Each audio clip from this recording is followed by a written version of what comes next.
Good afternoon, everyone, and welcome to this webinar on the Right to Information Act 2005 in healthcare settings, issues, challenges, and possible solutions. We hope that you and your loved ones are keeping safe. We thank you for sparing your valuable time today to join us for this webinar. We have an exciting and informative session planned for you in next hour and a half on RTI Act 2005, and hope it will be useful for all of you. Uh, my name is Dr. Mahesh Devnani. I am an associate professor of hospital administration and joint medical superintendent at PGI Chandigarh. Along with me is Dr. Narendra Kumar, who is a senior resident in the Department of Hospital Administration in PGI Chandigarh and is also the host for today's webinar. So now I hand over to Dr. Narendra to tell you more about today's program and lineup.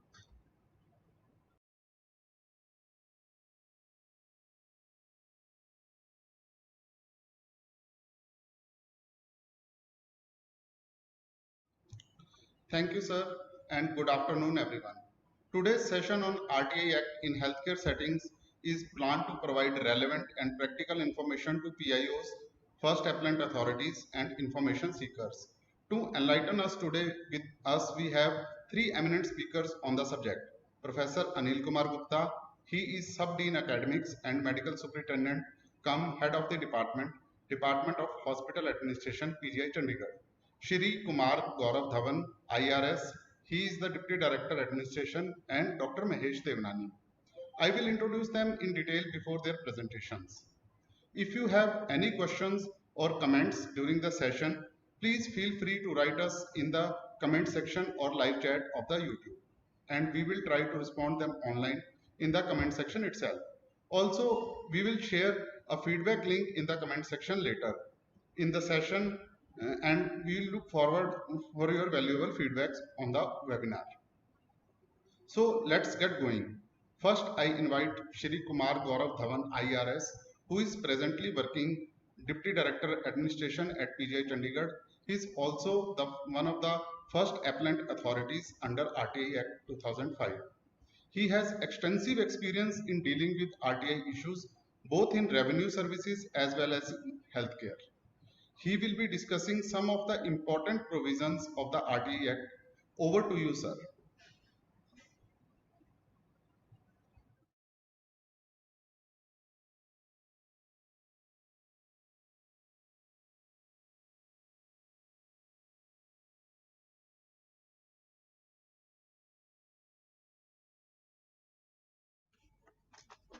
Right to Information Act 2005 or RTA Act 2005 is a milestone in India's legislative history. It is one of the most important legislations to have been passed after independence. It has made the ordinary citizen of the country very, very empowered. He can seek information on anything which can be made available before the parliament. It has empowered him in the sense that he can know the status of various projects, his case history, anything which can be made available to the parliament. To discuss this act in detail, I would like to go through various present slides which I've made in the presentation for ease of understanding. First of all, it would be very prudent to discuss about the objectives of this act.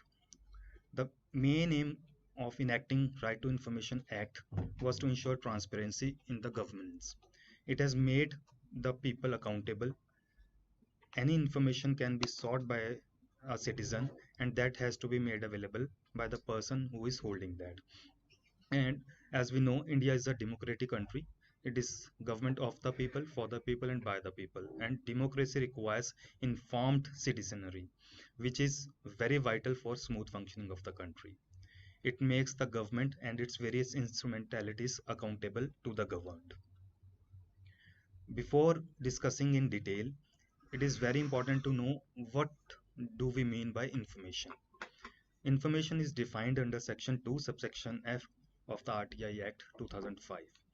It means information, material in any form. It can be a record, a document, memo, email options, advices, press releases, contracts, reports, etc. Since after enactment of IT Act, information can also be stored in an electronic form. Data held in the electronic form is also covered under information.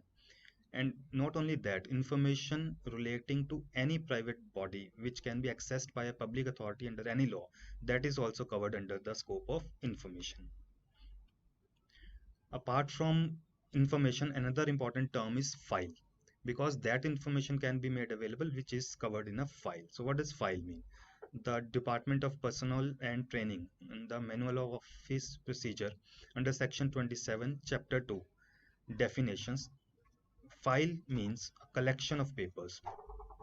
It mostly is on a particular subject. It is given a file number for ease of referencing, and it may contain any one or more of the following parts: correspondence, which contains various letters, documents; note sheet, which we commonly understand, and it's normally in a green color, but it's not necessary.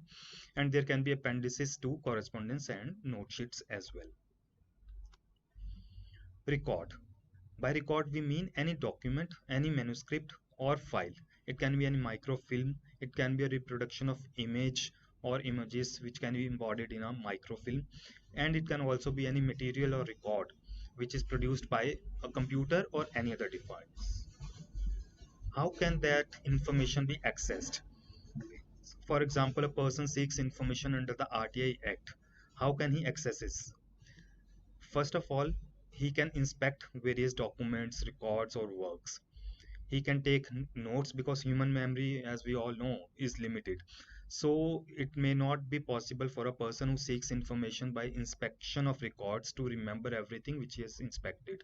So he is allowed to make notes, take extracts or certified copies of various documents. He can take certified samples also in case the information sought relates to some material. Information can be obtained in any floppy disk device. Of course, nowadays it's a CD drive or pen drives or diskettes. This all is covered under section 2 subsection J. One of the important definitions under RTI Act is public authority, because it's only the public authority which is supposed to provide information under the RTI Act. So section 2 subsection H defines public authority as it's any authority or body of institution of self-government which has been established under or constituted. First of all, it's by the constitution, or it can be parliament or state legislatures, or it can also be by the executive. It can be parliament, state legislature, or executive. And it includes any body which is owned, controlled, or substantially financed directly or indirectly by the appropriate government. So it's a very wide definition. It's not only government in the normal sense which we understand. It can also be a private body. It can also be an NGO, provided it's substantially financed or controlled by directly or indirectly by the appropriate government. By appropriate government, we mean central government or state government, as the case may be. Then who is supposed to provide this information? The RTA Act has this nomenclature of PIO, Public Information Officer. It is in the center as well as in the states. So the responsibility cast upon a public authority is that within 100 days of the enactment of the Right to Information Act 2005, a person, an officer has to be designated as a public authority in all administrative units. The purpose is that this officer or officers has or have to provide information which has been sought by a citizen under this act. Apart from it, there is a concept of deemed PIO also.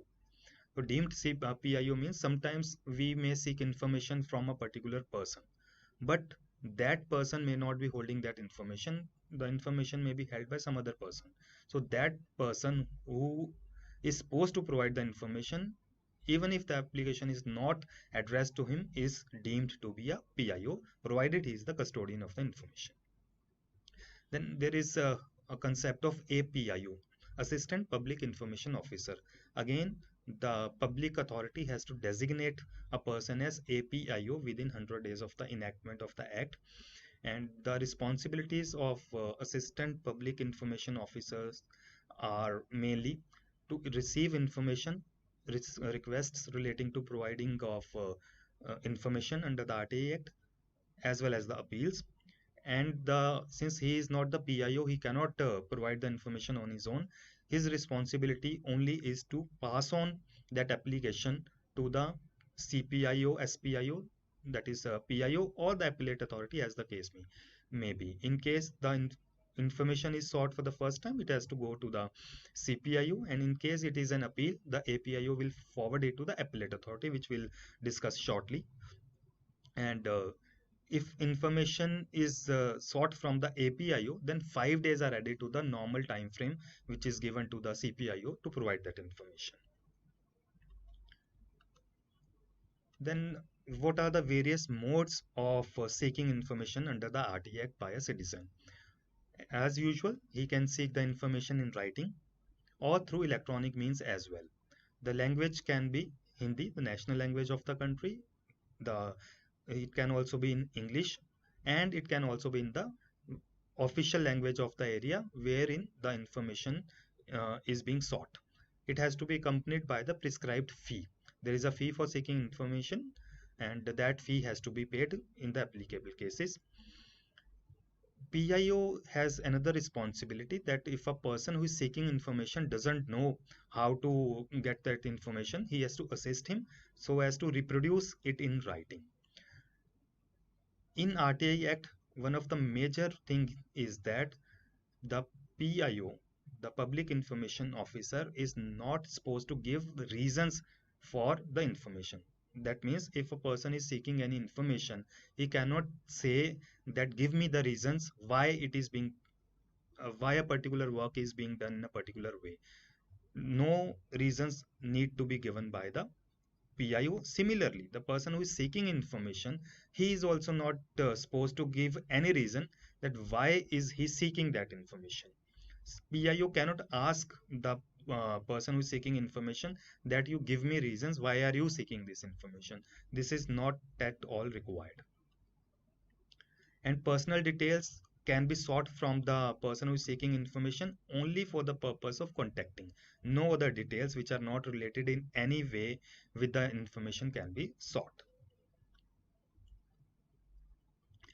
Then if a request is made to the public information officer for seeking some information, if that information is not held by that particular CPIO, then he has a duty and a responsibility to transfer that application to the public authority which he thinks is more closely related with that information.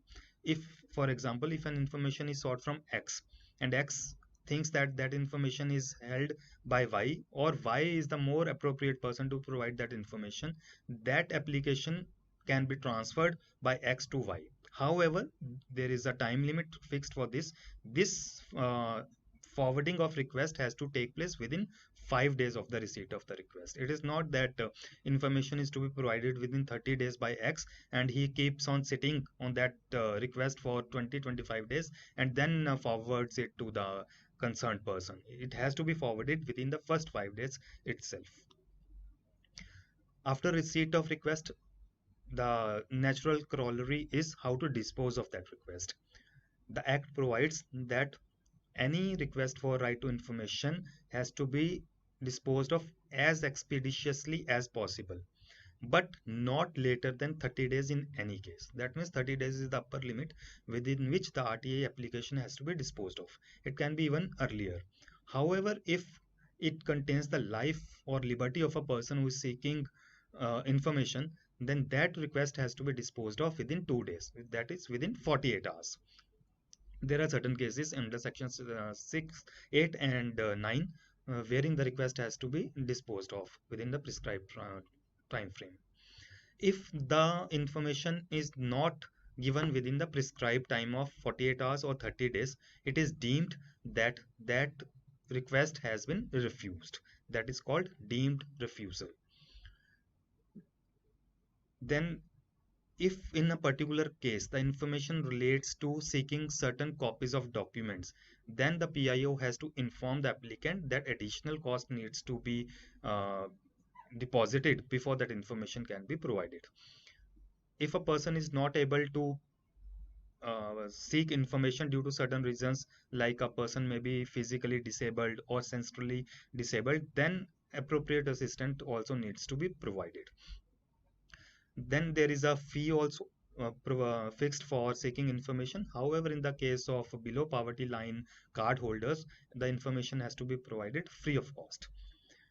If information relates to a third party, for example, a person has sought a certain information which relates to a third party, then the PIO has to consult the third party also. That is provided in a separate section. We'll discuss it in a while. Then there is a section 8, a very important section, which gives statutory exemptions. That means if the information sought relates to any of these clauses, then that information can be refused. Then the PIO would be well within his rights to deny that disclosure of that information. There are various cases. A few of them are like disclosure which would prejudicially affect the sovereignty and integrity of the country. For example, some interception directions have been given. Information sought relates to this, then that information can be denied. Information which has been expressly forbidden to be disclosed by any court. For example, draft judgment cannot be given. Information with disclosure of which would lead to a breach of privilege of parliament, then that information is also to be denied. Commercial confidence, trade secrets, intellectual property, etc., that information also cannot be given. Information of personal nature, because there is no personal public interest involved, that can also be denied. That is covered under section 8 subsection 1. Then we have section 10 says that if a person seeks information, some of which is covered under the exemptions, some of which is not, and that part can be severed, then that part which is not exempted can be disclosed. Then we come to third party cases under section 11. This is a very important section because information sought relates to some other person and disclosure of which may lead to infringement of some personal private right of a person, and that may lead to some court cases against the CPIO. Also, if information sought relates to third party but it involves certain public interest, then PIO is well within his rights to disclose. So I'll discuss it also in detail because it's an important section.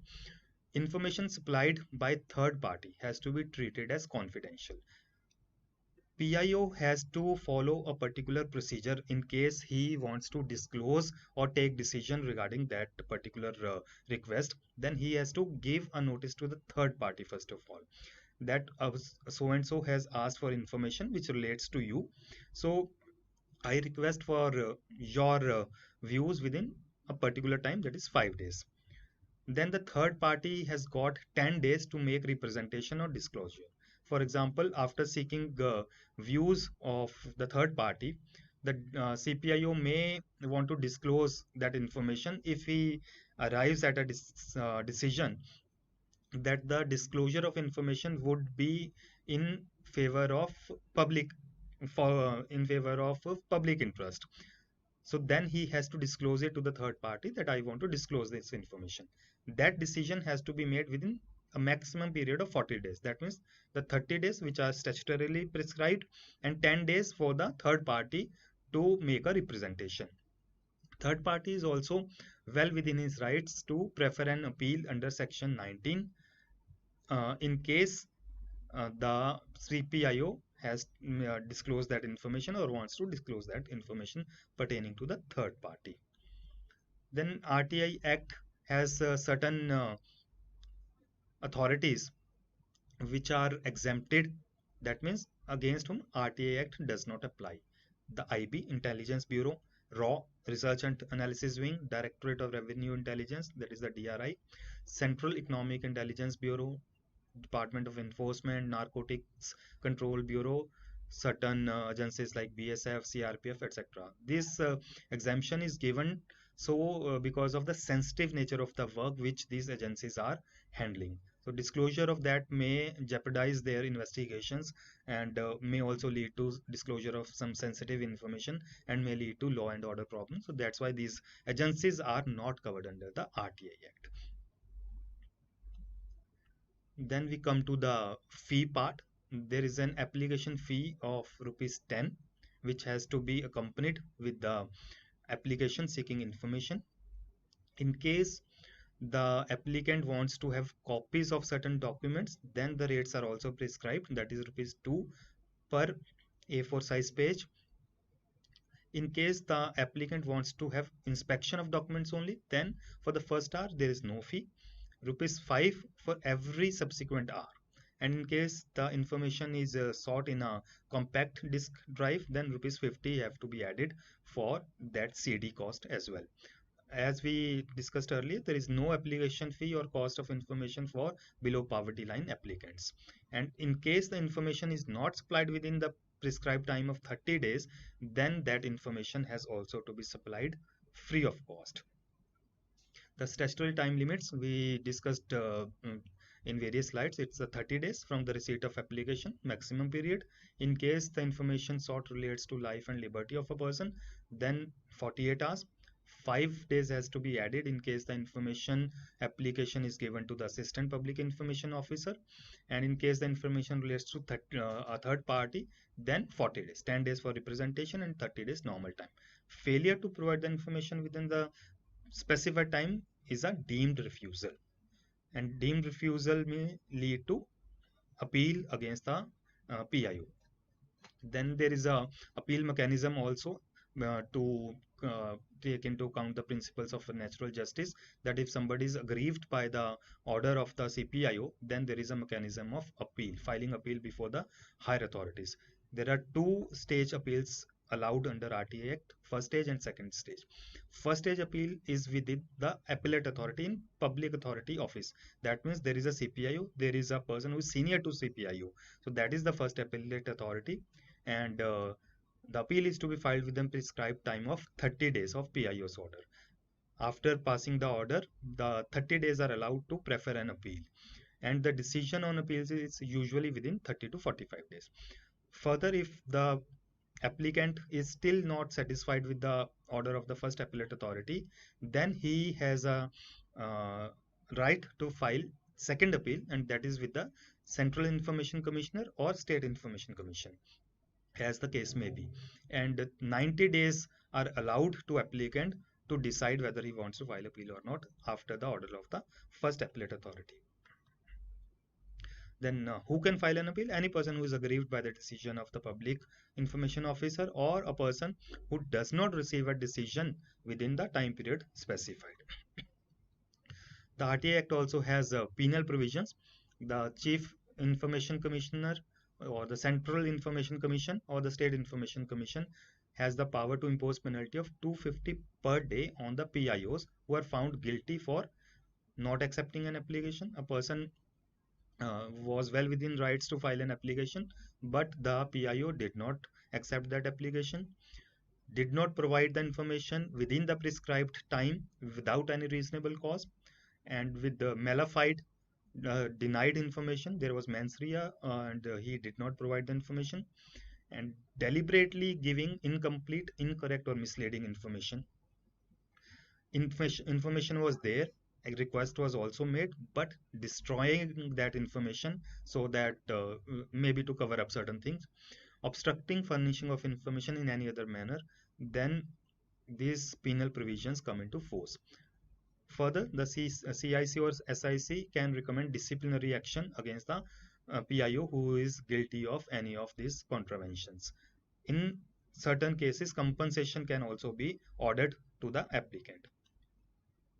There are a few other sections which deal with the powers and functions of the information commissions, and a few of them are the Information Commission is empowered to receive and inquire in complaints against the PIOs who have not, that means a PIO is not appointed, refusal of information, the PIO has not responded, charged unreasonable fee, deliberately gave any wrong information, or any other manner.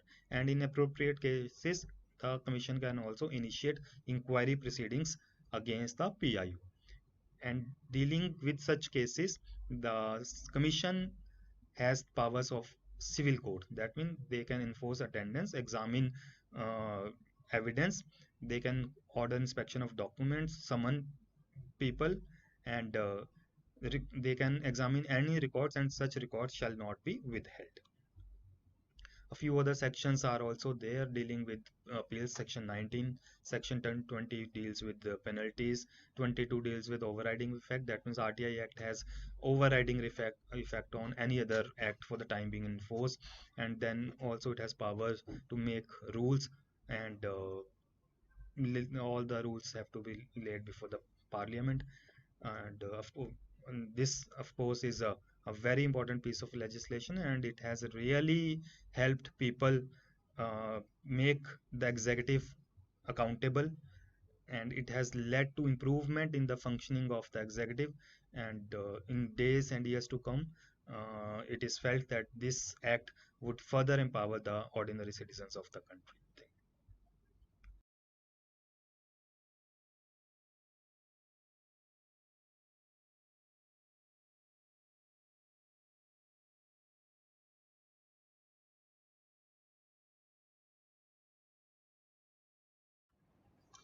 Thank you very much, sir, for sharing with us some of the important and relevant provisions of RTI Act. Now I invite Dr. Mahesh Devnani to present his talk, in which he will be sharing some of the important decisions of Central Information Commission pertaining to healthcare. Dr. Devnani is an associate professor and joint medical superintendent in PGI Chandigarh. He is also the CPIO for Medical Superintendent's Office and Department of Hospital Administration at PGI Chandigarh. Over to you, sir.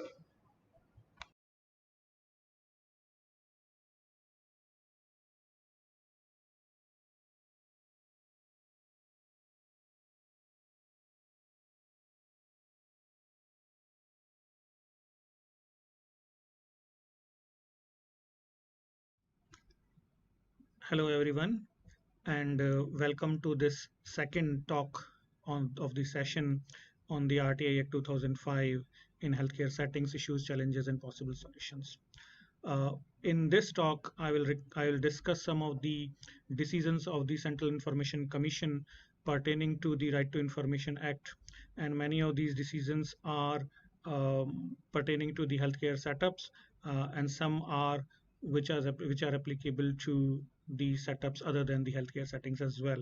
So in next 20 to 25 minutes, I'll discuss these issues which were being addressed at the CIC, and we will see how the knowledge of this can help CPIOs in better performing their duties.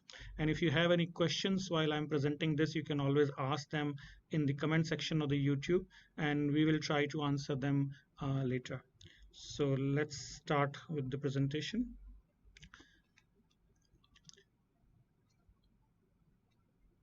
So I always start with this presentation of this quote of Mahatma Gandhi, which says the real Swaraj will come not by the acquisition of authority by a few, but by the acquisition of capacity by all to resist authority when abused. And Right to Information Act is actually providing that capacity to the citizens to resist the authority as and when it is required. This is a very landmark judgment in the state of UP versus Rajnaran, in which the court observed that the people of this country have a right to know every public act, everything that is done in a public way by their public functionaries.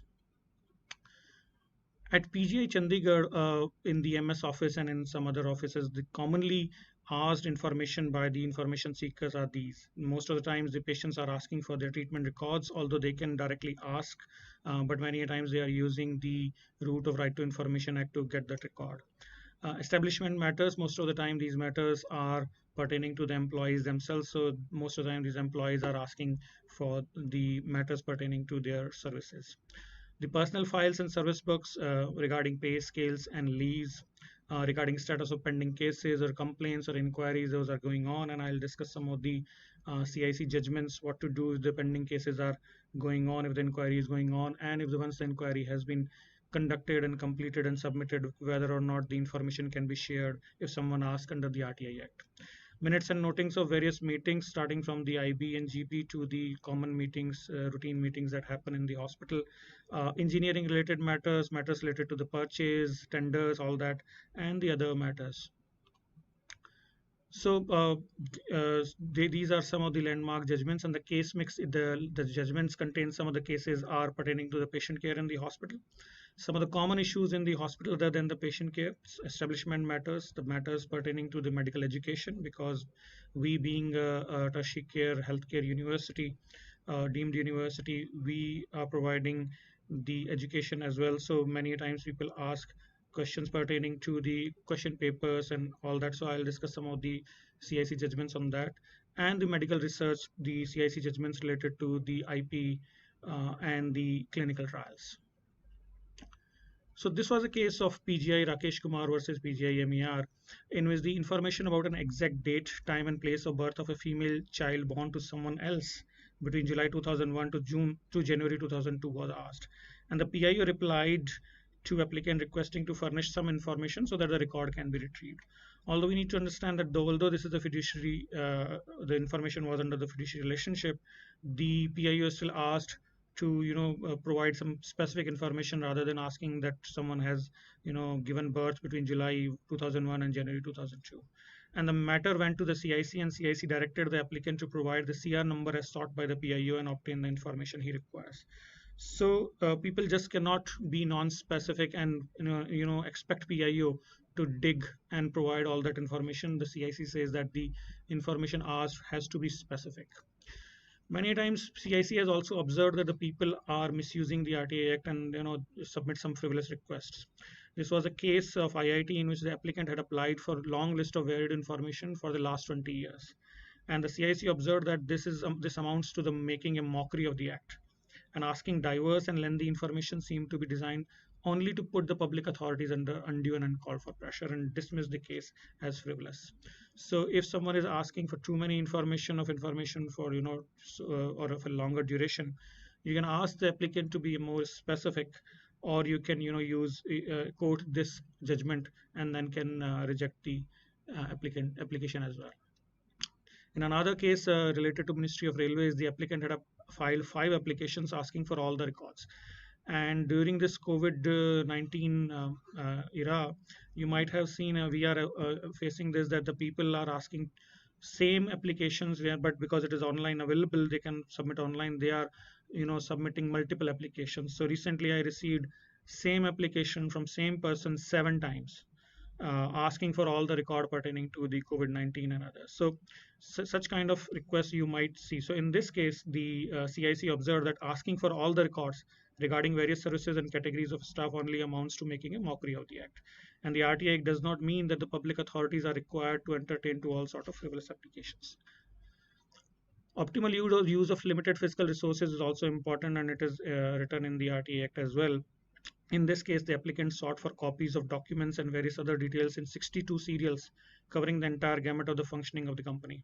And the CIC observed that the information sought is so voluminous that it would definitely cause a lot of pressure on the resources of the organization.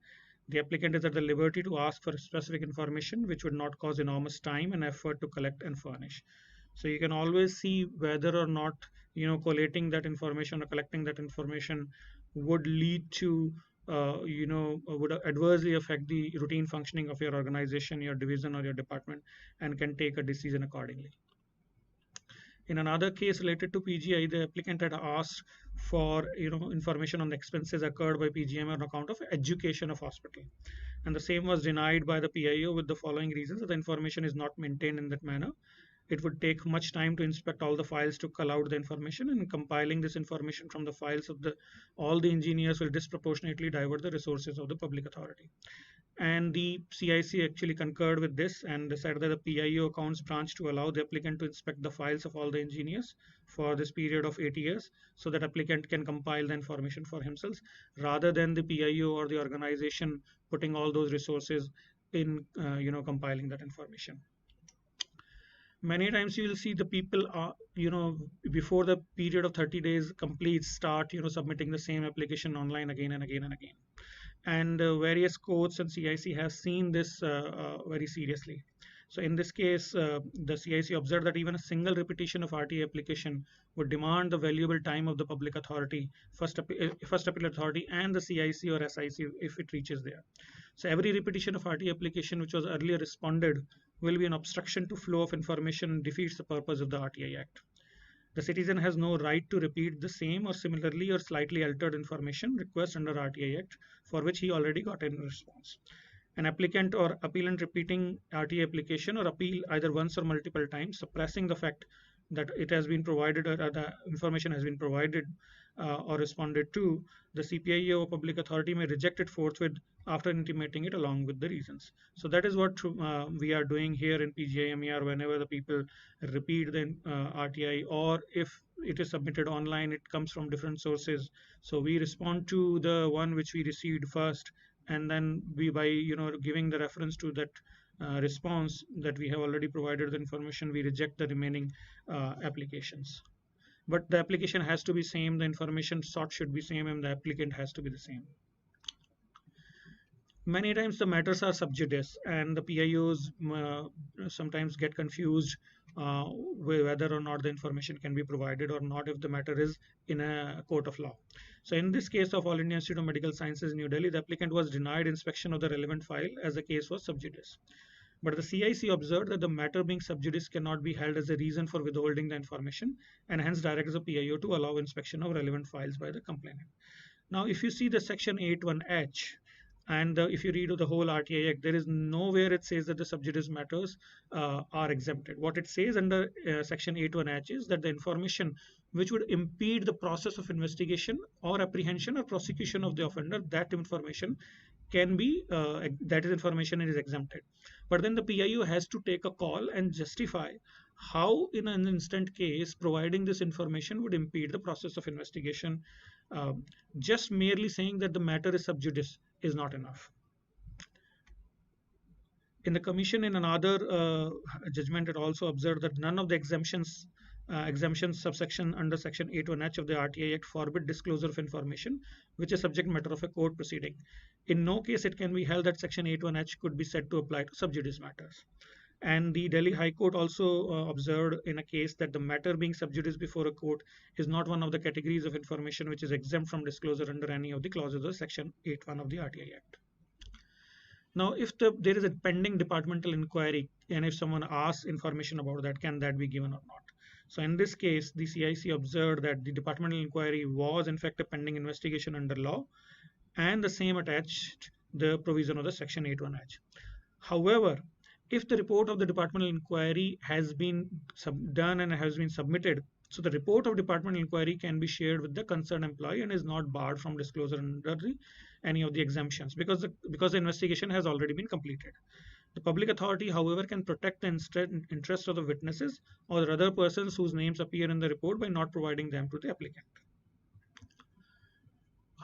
And as I said earlier, it is very important that when the PIOs are, applying the provisions of Section 8 or Section 9 of the RTI Act in denying the information, it is very important that we not just say that this is the clause or this is the provision of the act which is applicable here, or we just reproduce the provision of that act. It is important that the PIO gives a judgment telling the applicant how in the instant case this provision is applicable, and this is the justification. That the justification has to be given. And the Honorable High Court of Delhi observed in this case that the court is inclined to concur with the view expressed by the CIC that in order to deny the information under the RTI Act, the authority concerned would have to show a justification with reference to one of the specific clauses under the section 8(1) of the RTI Act, and merely quoting the section of the RTI Act without telling the applicant how it is applicable in the instant case would not be sufficient. So reason for rejecting of request for information must be clearly provided. As I said, in this case of Banaras Hindu University, the information relating to the treatment and subsequent death of a student in the BHU hospital was sought. The PIO denied the information, saying that the information sought could not be provided under section 8(1)(g) of the RTI Act because it might endanger the life or the safety. No further reason or how it was applicable, how it would have endangered the life or safety, no justification was given. So the CIC observed that the quoting the provision of the section 8(1) of the RTI Act to deny the information without giving any justification or grounds as to how these provisions are applicable is simply not acceptable and clearly amounts to malified denial of the legitimate information. Now, many times people ask for information pertaining to the medical legal cases. In this case of All India Institute of Medical Sciences, the information was denied to a third party as it was a medical report of a medical legal case. And the CIC observed that the medical record in medical legal cases, as per Code of Medical Ethics, was provided only to the patient themselves or to their authorized representative. Hence, information cannot be provided unless the assaulted victim himself seeks the information or authorizes someone to collect the same. Now, please understand that what we are talking in this case is about the medical record of the patient and not the medical legal report. Because in another case of the Ministry of Health and Family Welfare, the CIC observed that the MLCs are indeed legal requirements in criminal cases and that they are not prepared at the instance of the patient, but to record injuries inflicted on the person, to be used by the courts in criminal proceedings, and hence are not held in fiduciary relationship with the patient, and the refusal of information under 81E is unsustainable. So there is a difference between these two cases. In one case, what the information is sought is the related to the patient record, which is created as under the fiduciary relationship, and in another case, what the person seeking information is about the injury report or the medical legal case report. So this is the difference between these two. Now, fiduciary relationship is one of the very common it's common in the hospital, and the information seekers many times don't understand this and they start asking information about others. So it is very important to see and apply this section 81E whenever someone is asking information or patient related information from others. And what is this fiduciary relationship? A relationship in which an individual places complete confidence, trust and reliance in someone who has a fiduciary duty to act for the individual's benefit. So the patient is providing information to the doctor which he or she might not provide that information to anyone else in the world, so he can get benefited from the expertise of that doctor. So that's why this information that he or she is providing to the doctor is under the trust and is provided under the fiduciary relationship.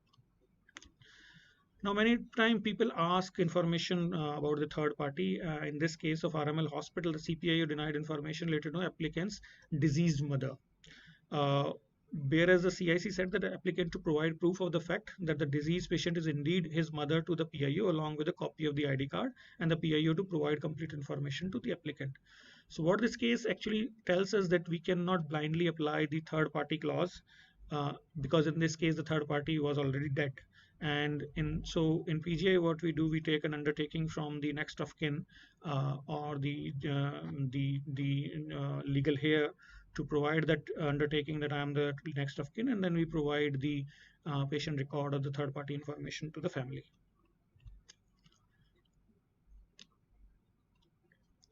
But we need to understand that if someone is asking for a third party information, this third party information, that the third party doesn't has a veto on that. So in this case, the information was sought relating to the departmental inquiry against some other officer.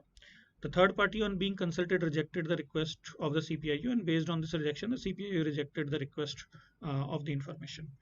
When the case reached to the CIC observed that the RTA Act does not give to an individual or a third party an automatic veto on disclosure of the information pertaining to him. The law requires application of the CPIO's mind regarding the pros and cons of the proposed disclosure on the basis of the facts of each case in terms of the norms set out in Section 81J and Section 11(1) of the RTA Act.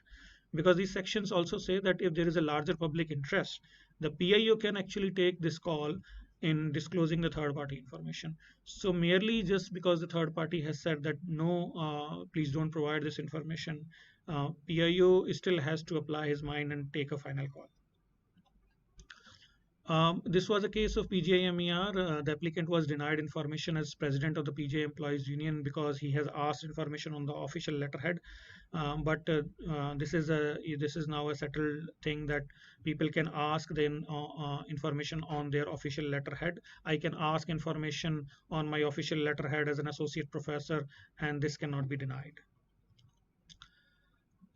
Interpretation of the term citizen, does it include companies, associations, societies? So the CIC observed that the application appeal from an association or the partnership firm or a Hindu undivided family or from some other group of individual consisting as a body or otherwise is to be accepted and allowed.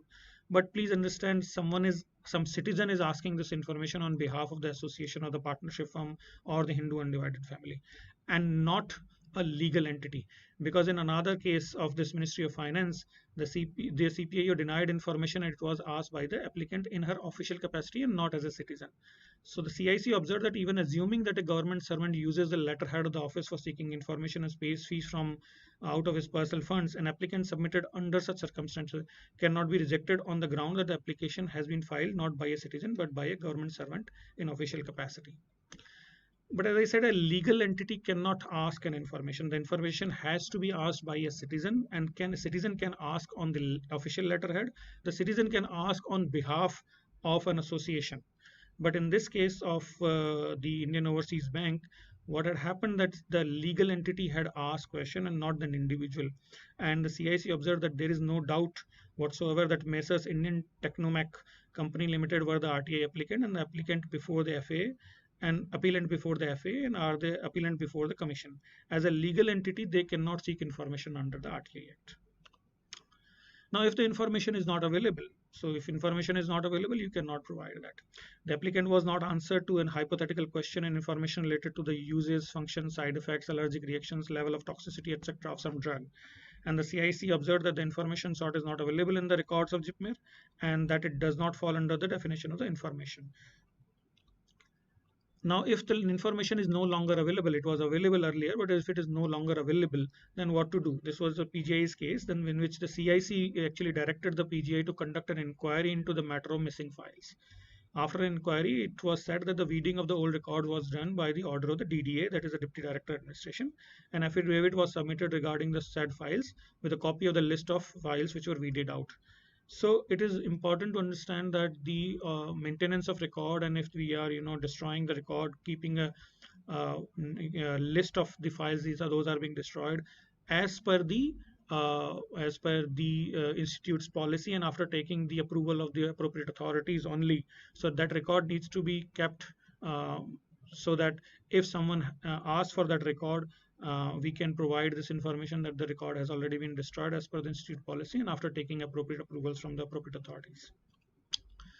Now, in another case, the CICs in which the applicant put questions in the form of inquiry, which was rejected by the CPIO, and the CIC observed that the Act does not make it obligatory on the part of the public authority to create information for the purpose of its dissemination. So information what is available has to be provided, but the CPIO is not expected to create information.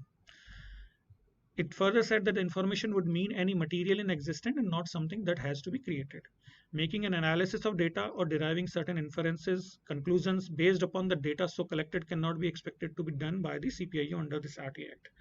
Answering a question or proffering advice or making suggestions to an applicant is clearly beyond the purview of the RTI Act. And also RTI is not about seeking asking questions and seeking answers. In this case, the CIC observed that RTI is not about seeking answers or asking questions. It is more about inspection of documents or records or taking notes, extracts or certified copies of the documents and records. RTI is also not about seeking opinion. In this case of PGI, information was sought in respect to certain tests or methods followed by police by putting various queries to ascertain whether it is conforming with the medical standards or not. Whereas the CPIO of PGIMA denied as same is not covered under the RTI, and the CIC also concurred with that the applicant is seeking only opinion of the CPIO regarding some medical test, and which is beyond the purview of the RTI, and dismissed the appeal. So we need to understand that the RTI Act is to ask information that is available. The PIO is not expected to create information or give opinion or give answers to the questions or create some information in the form that the applicant wants. It is all about the information which is available in the form it is available and not in the format that the applicant wants. Sometimes the applicant wants information in some format. If it is not too cumbersome, if it is just collating the information in that format, if CPIO can provide it, that's fine. But if it requires some kind of a data analysis or in arriving to some inferences, then it is not the job of the PIO to provide the information in that format. What PIO is expected to do is to provide the available information in the form that it is available. Also, it was a Ibas case in which the another patient under detention was denied information, and the CIC observed that just because a patient is under detention, his right to information does not are not suspended. So, a patient under detention also has a right to information and can ask information.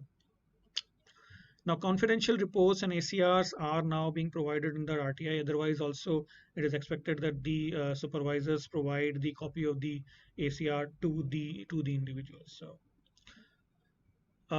This was also an old case. This after this case, only the file notings were being started providing under the RTI Act. This is an very interesting case of PGI in which someone asked for the samples of the material used in the construction of the Advanced Trauma Center at the PGI, and the same was denied by the CPI of the CPWD, which was the constructing agency for the Advanced Trauma Center of the PGI Chandigarh. The case reached to the CIC, and the CIC said that the samples of material used in the construction of the trauma center PGIMR Chandigarh is in fact an information. And it further said that the complainant may be allowed to take 3 samples of the material from 3 different spots in presence of the CPI of PGI, CPI of the CPWD, and the senior most engineer of CPWD and an engineer of the PGIMER. The samples will be taken in such a manner as to not deface, damage, or destroy the structure. 2 sets of samples will be taken and certified by the above individuals, officials. One set of sample will be kept by CPI or CPWD in a sealed condition, and the other sample will be given to the complainant. Now, clinical trials, if someone asks information about the clinical trials, what is the status? So the CIC observed that regarding clinical trials, patient-related data, trade secrets, and intellectual property of the pharmaceutical companies may not be disclosed. Similarly, if there are IP rights, you cannot disclose those IP rights. In certain cases, the CIC have been very harsh based on the case to case. In addition to the imposing penalty, which is 250 rupees per day for the delay in information, under the Act there is provision that the CIC and SICs can get the compensation to the appellant and applicant. So in this case, the CPIO refused information on the ground that relevant files were not traceable. In the judgment, the CIC observed that under Section 4(1)(a) of the Act, every public authority is required to maintain all its record duly categorized and indexed, and denial of information on the basis of non-availability of record is not acceptable. And it observed that the appellant has suffered all kind of losses, including mental harassment and right to pursue a profession due to non-availability of this information. And in addition to the penalty, what CIC did, it imposed a compensation of an amount of 50,000 was awarded to the appellant under Section 19(8)(b) of the Act. Similarly, it happens in a case of PGI as well, in which the compensation of 3,000 was awarded to the applicant. And it observed why compensation is necessary. It said that therefore the award of compensation for harassment by public authorities not only compensates the individual, satisfied him personally, but helps in curing social evil. It may result in improving the work culture and help in changing the outlook. Also, many people don't know that if the PIO is not satisfied with the decision of the first appellate authority, in fact, the PIO can also appeal against the order of the first appellate authority, and it is not just the applicant who can go to the CIC or SIC if not satisfied with the decision of the first appellate authority. Now, sometimes what happens that the CPIOs, resort to some kind of an evasive tactics. So, in one of this case in which Delhi High Court observed that the information seekers are to be furnished what they are asked for, unless the Act prohibits disclosure. They are not to be driven away through sheer inaction or the filibustering tactics of the public authorities or their officers. These are meant to ensure a culture of information disclosure so necessary for a robust and functioning democracy. In this JP Agarwal's case in Delhi High Court, the court observed that it is the PIO, because sometimes happens that the PIOs say that the information was not available with me and it was available with someone else. But the Section 5(4) and the Section 5(5) actually, gave this authority to the PIO. So the court observed that it is the PIO to whom the application is submitted, and it is who is responsible for ensuring that the information as sought is provided to the applicant within the statutory requirements of the Act. So section 5.4 is simply to strengthen the authority of the PIO within the department. If the PIO finds a default by those who from whom he has sought information, the PIO is expected to recommend a remedial action to be taken. So under section 5.4 and 5.5, PIO can actually tell the public authority if the deemed PIO who is the custodian of the information is not helping the PIO in discharging his duties. It further said that the PIO is expected to apply his or mind, duly analyze the material before him, her, and then either disclose the information sought or give grounds for non-disclosure as per the Act, only as per the provisions of the Act. And please remember, always provide justification when you are denying the information. A responsible officer cannot escape his responsibility by saying that he depends on the work of his subordinates or the deemed PIO. The PIO has to apply his own mind independently and take the appropriate decision and cannot blindly approve forward what his subordinate have done. So if you have received information from the person who is the custodian, and if you are not satisfied that he has not provided information, then just merely forwarding that to the applicant, what the PIO is expected to do is to go back to the deemed PIO and ask him that the information you have not provided and you provide this information if available. In this another case of the Delhi High Court, the court observed that a CPIO cannot escape his obligations and duties by stating that person appointed under him had failed to collect documents and information. The Act as framed casts obligation upon the CPIOs or the SPIOs and fixes responsibility in case there is failure or delay in supply of information. It is a duty of the CPIO or the SPIO to ensure that the provisions of the Act are fully complied with, and in case of the default, necessary consequences follow. So the CPIOs need to understand that they are not merely the postmen where they collect the information from the custodians of the information and then without being analyzing it or applying it their mind, just provide it to the applicant. Even sometimes it might happen that the information that has been provided by the deemed PIO might be exempted. So even if the information has reached to the PIO can still take a call and deny that information as per the Act if the information is actually exempted under the Act. So in summary, what I would like to remind is that the information is any material in the form it is existing, and CPIO or the SPIOs are not expected to create information or give opinion or answer to the questions. The disclosure of personal information which would cause invasion of privacy of an individual is exempted from disclosure unless the CPIO is satisfied that there is a larger public interest. In case of a third-party information, the third party has to be taken into consideration, but it's not a veto. The CPIO can still take a call. The CPIO can deny frivolous, voluminous information which would disproportionately divert the resources of the public authority. But this has to be, they can always give a chance to the applicant to ask for specific information, or can visit the office and see the information themselves, and then if they want any photocopies of those information or in digital form, that can be provided. The reason of denying information must always be explained to the applicant, and merely quoting the section of the RTI Act or reproducing the sections of the RTI Act is not enough. So in nutshell, providing information should be the rule, and denying should only be an exception, and also that should be as per the Act. So thank you very much, and I hope this session was useful. Back to you, Narinder. Thank you.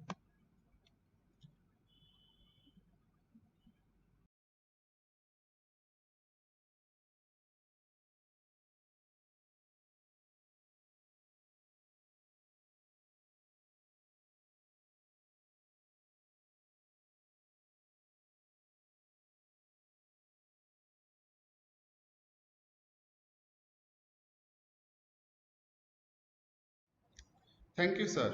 It was really great to know about these landmark CIC judgments, which I hope will really help PIOs in our audience to better perform their duties. Moving forward, now I invite Professor Anil Kumar Gupta. He is Sub-Dean Academics, Medical Superintendent cum HOD, Department of Hospital Administration, PGI Chandigarh. He is also one of the first appellant authorities in PGI Chandigarh for more than a decade and has extensive experience in dealing with RTI Act 2005 related matters. He will be speaking on implementation of various circulars, orders of Government of India and Department of Personnel and Training on RTI Act 2005. Over to you, sir.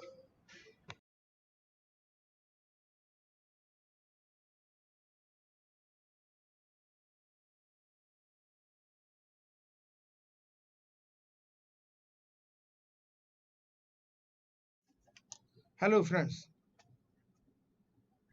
today we will be discussing important circulars and orders issued by the Government of India on a very important act, Right to Information Act 2005. The Government of India enacted this act to ensure transparency and to get the citizens of the country involved in the management of the country's affairs through provision of the information in whatever form the information is available. So I will be talking on two important circulars, and some of them are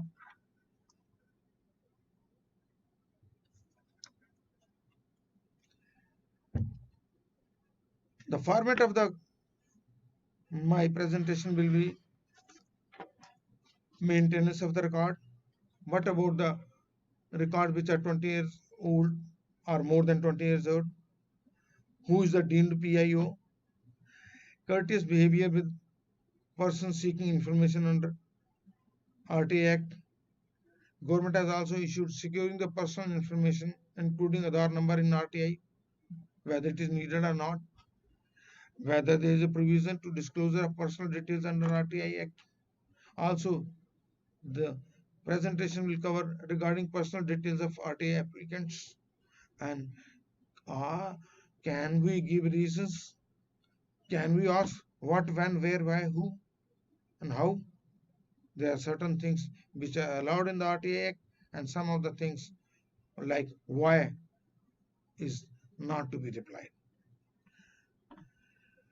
The format for giving information to the applicants under the RTA Act has been issued by the government through the Department of Personnel and Training via their order dated 6th of October 2015. And what are the salient features? It says the RTA application must carry with it the number, date, and date of its receipt in the public authority. It should also mention the name, designation, official telephone number, and email ID of the CPIO. And in case of the information requested for is denied, detailed reasons for denial quoting the relevant provisions of the RTA Act 2005 should be clearly mentioned.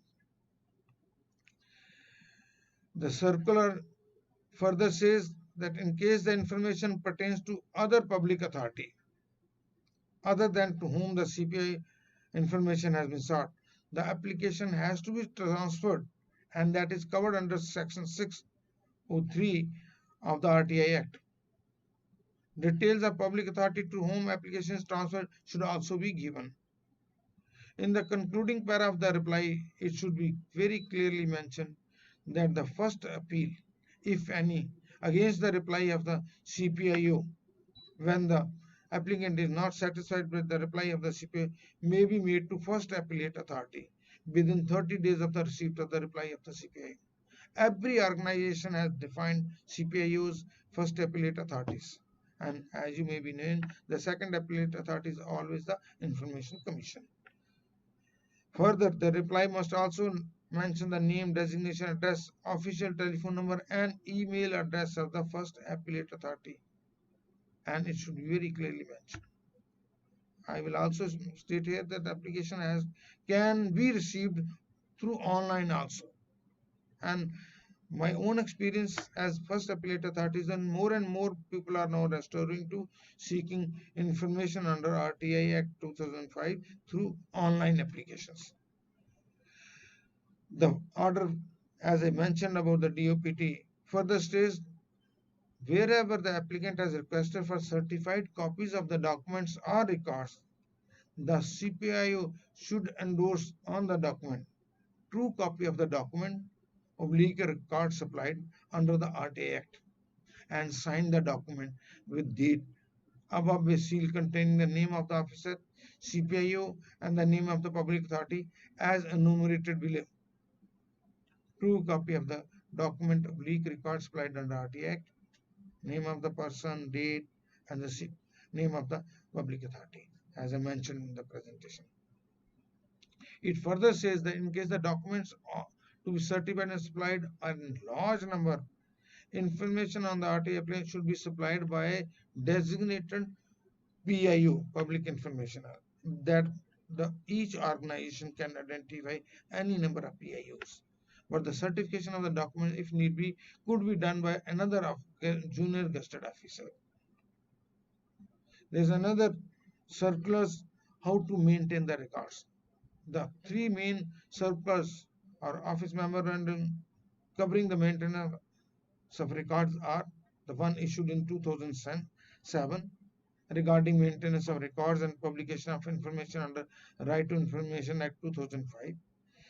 Another circular was issued in November 2007 regarding updating of records, recommendation of the Second Administrative Reforms Commission, and another was issued in January 2010 regarding maintenance of records. And let's go what this says. RTA Act Section 4 sets out a practical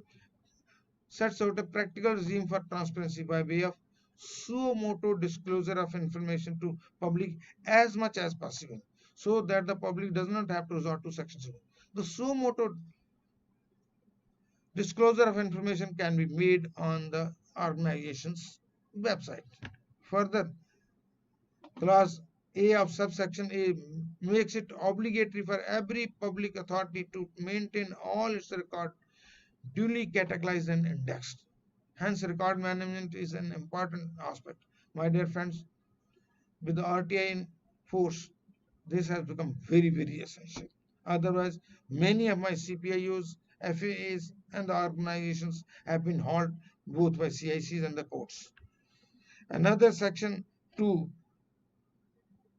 subsection 2 of the section 4 states that every public authority to take steps in accordance with the requirements of clause B of subsection 1 to provide an information suo motu to the public at regular intervals through various means of communication, which could include internet, so that the public has the minimum resort to the use of this act to obtain information. They can obtain suo motu information from the website. These are the circular on maintenance of records. Updating of records was also taken care of, as I have mentioned in another circular which the government have issued in 2010 based on the Second Administrative Reforms Commission, and which found that weakest link in the information system is the neglect of the record keeping. There is no denying the fact. Even in the health system, the best organizations doesn't have more than 70% of the records. And I'm very happy to share with you at PGI we make a lot of effort to see to it that a record is available. And this weakest link, as mentioned by the Second Administrative Reforms Commission, is not repeated in the PGI. Maintenance and updating records should be a continuous process. The officers should take personal interest, impress upon all their officers who deal with maintaining the records that they must keep on updating the records. And the responsibility of updating records, improving infrastructure, creating manuals, etc., is the responsibility of the public authority. And availability of the IT, information technology, can make the things very reasonably simple if one has a good knowledge of how IT can be used in maintaining the records. This is another circular which I will say covers that. Updating our records has also been addressed by the Chief Information Commission, which said that records should be systematically maintained, and they have found that there is a systematic failure in maintenance of record by the government organizations. And I have also stated in the hospital, in the best managed hospital, not more than 70% of record is available. The CIC has further said that incomplete and misleading information is given to the applicants under the Right to Information Act, and it is further says that such wrong information may qualify for payment of compensation to the complainant, and the CIC has very oftenly issued orders. If you look into the internet or the details on the decision taken by the CIC of the various states and the internet and the Indian, you will find that compensations have been levied, fines have been levied against the delinquent officer. And CIC further states that weakest link is poor record keeping. We need to address these things so that the Right to Information Act can be implemented in its rightful spirits. As regards the suo motu disclosure, that is, except the information that is exempted under the section 8 of the RTI. There are various subsections. All other information can be given suo motu disclosure, and the best answer is putting it on the organization's website. And the DOPT has issued orders, and it says that following information can be proactively disclosed. And what are those information related to procurement, public-private partnerships, transfer policies and transfer orders, right to information applicants, appeals, but no personal information. CAG and Public Accounts Committee paras and action taken post 2 need to be placed on the website. Citizen Charter 2 need to be placed on that, and grants etc. 2 must be suo motu disclosed. And many more, except all those which are exempted under section 8 of the RTI. And my colleagues have already covered the same. Now, another issue which is important is duration of the retention of the record.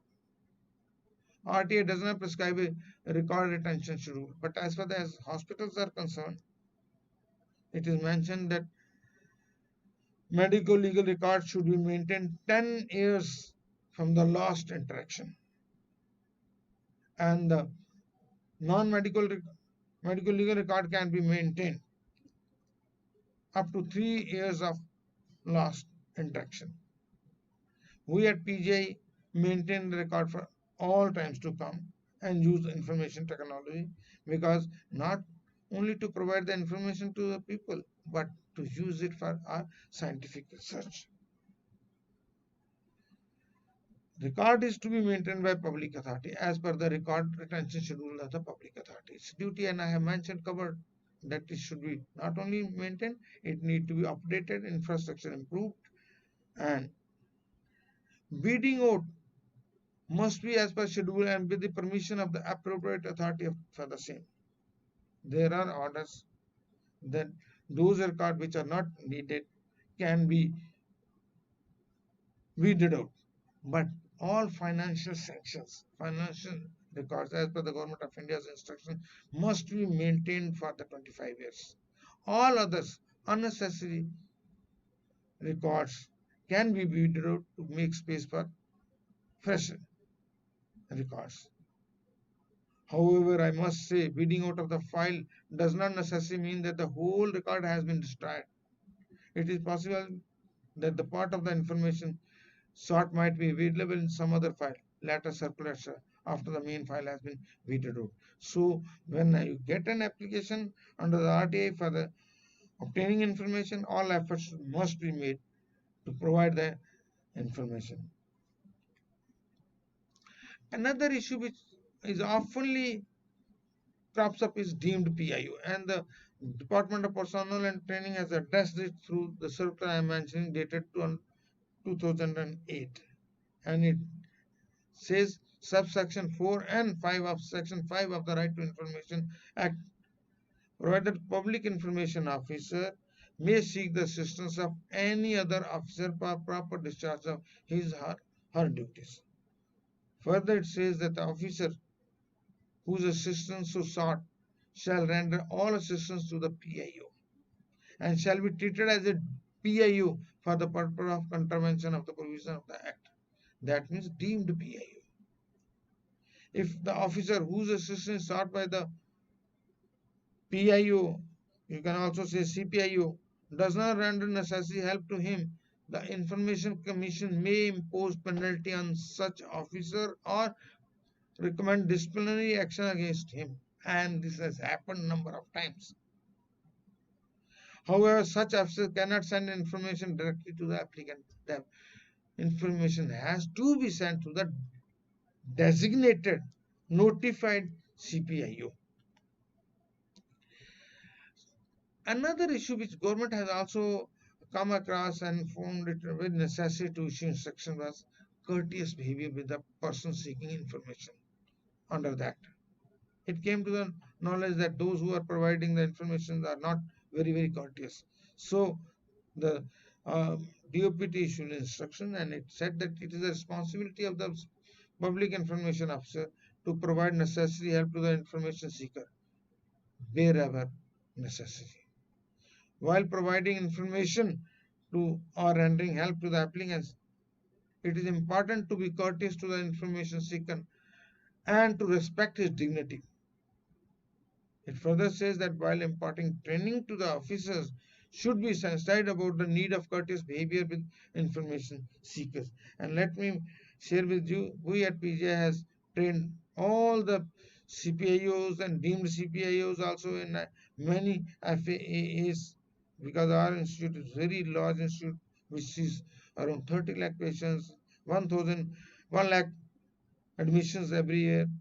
So there are plenty of CPIOs and there are few FAAOs, and the Department of Hospital Administration has carried out training courses for the CPIOs and FAAs, and we in our training has laid lot of success as per the instruction of the Government of India, that we need to be courteous and respectful to the information seekers, the applicants. Now, another issue in the very beginning, it was very dominant, and but has been addressed conclusively. Is Aadhaar necessary to get information? I must say Aadhaar is not needed, and various courts have also issued orders necessary to it, but there has been not one, not two, many instances when the CPIOs denied the information and or sought Aadhaar number from the applicant. This has been conclusively set aside. No Aadhaar number is needed to provide information to the applicants. I am laying that much stress because CIC in some of the cases have been very harsh when an CPIO has denied information and on the ground the Aadhaar number is not mentioned and or has sought the Aadhaar number. Again, I will say Aadhaar card number of the applicant is absolutely not needed. Sorry for the stress. Another thing, disclosure of the personal details under this act.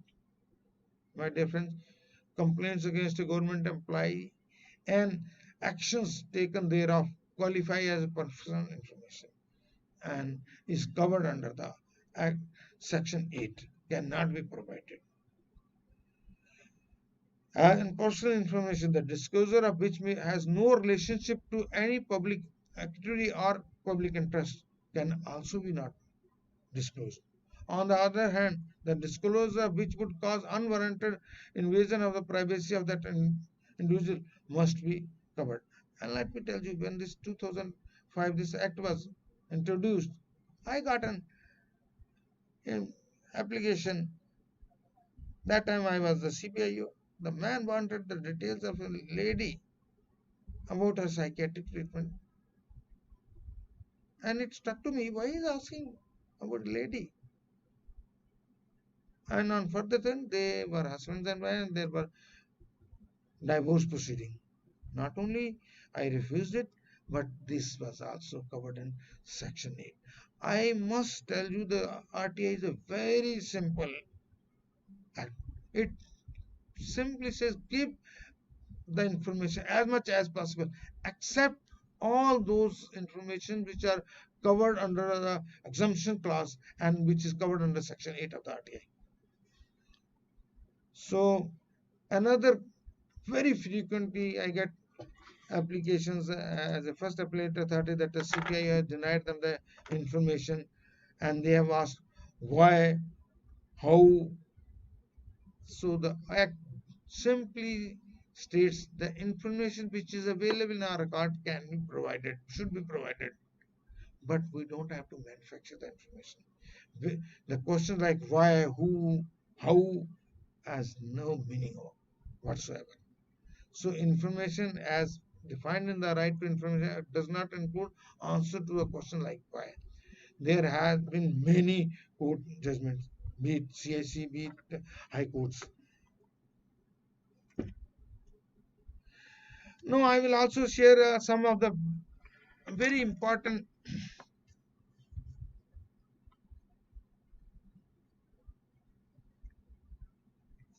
I will also like to share some of the important RTI issues which has come across with me. I must say that from since 2005, I have been dealing with the right to information. Earlier, for a couple of months, I was a CPIO, and subsequently, I have been FAA for that department, and now being sub-dean academy. Also, have been FAA of many department. The first, some of them, first case which I came across was an application that some lady died. They raised 7 questions, sent forwarded to gastroenterology department. They took some time. We replied it, and then I got 35 questions. Didn't have that much knowledge that we can do. Don't have to manufacture the information. The It was in 2005. So very once the act came into force, very quickly, just immediately after the Art Act was framed. So I requested the Department of Gastroenterology kindly frame the questions, answers to these questions. They framed all the answers to 35 questions, and lo and behold, the department, I was inundated with an application with 150 questions. And then I said, oh, this is a huge nuisance, and studied the RT Act further again. And lo and behold, it turned out to be very simple act. We don't have to manufacture the reply. Whatever reply is available in black and white, we gave it. I provided the information to the patient about their mother's treatment in black and white. And I said, quoting the RTA Act, I said we cannot answer to the why and how and blah blah blah. And in the hearts of heart, I knew that if I have to go to the court, I'll defend it. Thank God, the wider wisdom prevailed on them. They did not. Another case, very tricky case, that I would like to share. There was a gentleman. Unfortunately, that gentleman lost his young boy, the young son, when his young son underwent a liver transplant surgery in some private hospital of reputed, one of the very reputed hospital in the North India. He filed a complaint against that hospital, and the police started investigation, and they referred the case to my department, asking that give the opinion, does there is suo motu, this prima facie evidence about this negligence on the part of doctors. We constituted a committee, we got a CD, etc. This gentleman, the applicant, in this case, the deceased boy's father, moved an application that kindly provide me all the information. My CAPIO declined to give it the information.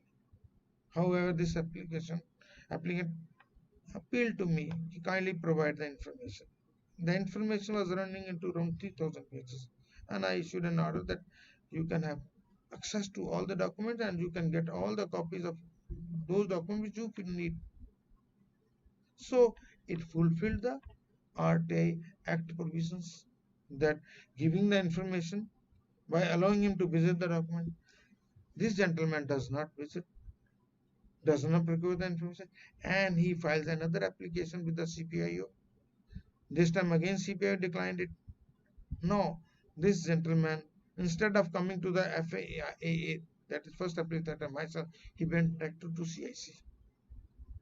And our defense was very clear that this is the same application submitted second time, whereas in the first instance we have provided him the information to kindly come and see the things, and he has not availed that opportunity. Sadly, my officer reached the office of CIC a little late, and CIC issued instructions against PGI. Now further, what is happening, it is sub judice. I will not like to say anything further. I have all the sympathy with the applicant because he lost his dear son, and loss of life is very, very painful. But as per Right to Information Act is, let me tell you, you cannot make second application with the same questions.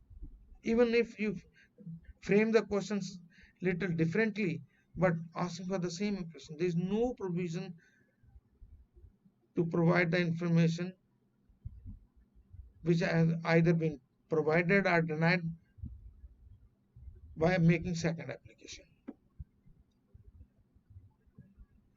Another question comes that somebody asked me to kindly provide the information, and I provided information. He said he wants to have a personal hearing.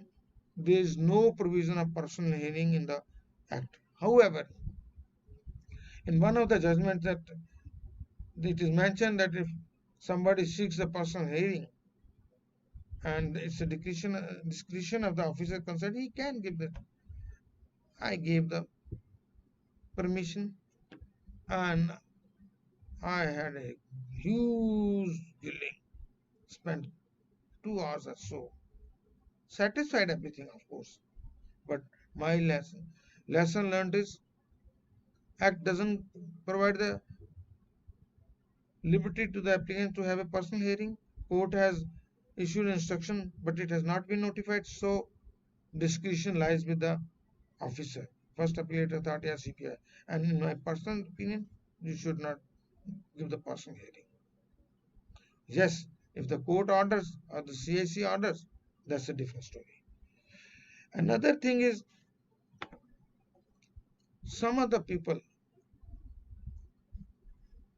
can move the application to provide the information under the provision of SOS, seeking the information within 48 hours. That too has to be addressed. Another thing is transfer of the applications. That too has been covered under the Act.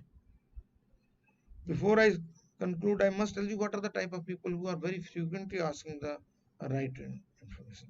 Firstly, more and more Indian citizens are becoming well informed, and they raise many questions, and it has led to decrease in corruption and improvement in efficiency in the discharge of the government services. But then, as FAA, I must have issued orders. I was the other day checking more than 500 orders as First Appellate Authority, and 6 of them has gone to the CIC. In the 4, we have 1. In 1, we were asked to give the reasons. We could go to the court to contest it, but then we thought that the government hospital expenditure must not be spent on money, should not be spent on the advocates and litigation. We provided, and in the one case, it is still going on. Another thing which I find is mostly people within the own employees who are denied promotions, or they have to settle score with others. They will ask the minutes of the meetings and DPC's minutes, blah blah blah. Some of the trade unions are also very frequently asking a lot of information, and you have to provide it. Another thing is the media people, when they are unable to seek the information and or conducting an inquiry or investigation, they do seek the information under RTA. And of late, I have found that people pose as a insurance agent and are seeking the information. No, it cannot be provided, but there are provisions to provide the information to the insurance companies directly. And with this, I must again conclude. Kindly give the information wherever an applicant asks under the RTI. Don't give replies to why, what, when, where, except what is available. And lastly, take special precaution to ensure that the personal information as covered under Section 8 is never ever to be given. Otherwise, you can land into litigation yourself. Thank you very much.